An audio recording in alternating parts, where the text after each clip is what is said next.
150 po. Dito po ang abang lingkod sa Land Transportation Office, Pasay City Licensing Center, Domestic Pasay City.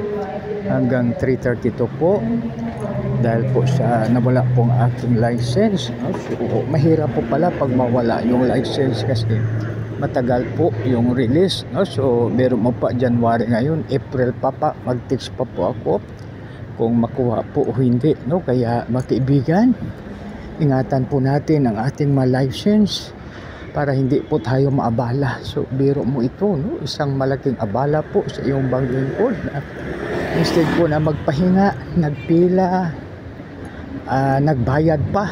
So, dahil sa tinatawag natin na negligence, no? Kaya makibigan, ingatan po natin ang ating mga lisensya.